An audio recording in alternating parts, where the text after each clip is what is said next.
Hello my dears, നമ്മളിന്ന് നോക്കാൻ പോകുന്നത് ഫുഡ് ഫോർ വർക്ക് പ്രോഗ്രാം. ഇത് ഏത് വർഷമാണ് സ്റ്റാർട്ട് ചെയ്തത്? 1977 ഏപ്രിൽ 1 തീയതിയാണ് food for work programme start ചെയ്തത്. അതായത് ജോലിക്ക് കൂലി ഭക്ഷണം എന്നിട്ടുള്ള രീതിയിലാണ് ഇത് വന്നിരിക്കുന്നത്. ജോലിക്ക് കൂലി ഭക്ഷണം. വിശപ്പും ദാരിദ്ര്യവും ഇല്ലായ്മ ചെയ്യലും ഗ്രാമപ്രദേശങ്ങളിൽ പൊതു ആസ്തികളുടെ നിർമ്മാണവുമാണ് ഇതുകൊണ്ട് ഉദ്ദേശിക്കുന്നത്. വിശപ്പും ദാരിദ്ര്യവും ഇല്ലായ്മ ചെയ്യലും ഗ്രാമപ്രദേശങ്ങളിൽ പൊതു ആസ്തികളുടെ നിർമ്മാണവും.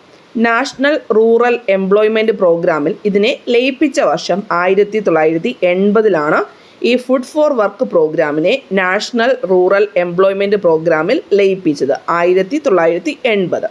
അതായത് 77 സ്റ്റാർട്ട് ചെയ്തു, 80 നാഷണൽ റൂറൽ എംപ്ലോയ്മെൻറ്റ് പ്രോഗ്രാമിൽ ലയിപ്പിച്ചു.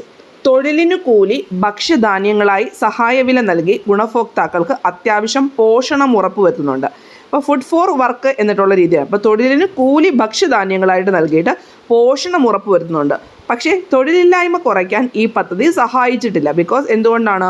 അവർക്ക് ക്യാഷിനും അല്ലാത്ത ആവശ്യങ്ങൾക്കുള്ള കാര്യങ്ങൾക്ക് വേണ്ടിയിട്ട് ഇത് ഉപകരിച്ചിട്ടില്ല. അതുകൊണ്ട് ഇത് വലിയ രീതിയിൽ നല്ല ഒരു പദ്ധതി ആയിരുന്നില്ല. തൊഴിലിനു കൂലി ഭക്ഷ്യധാന്യങ്ങളായിട്ട് സഹായവില നൽകി ഗുണഭോക്താക്കൾക്ക് അത്യാവശ്യം പോഷണം ഉറപ്പുവരുത്തുന്നുണ്ട്.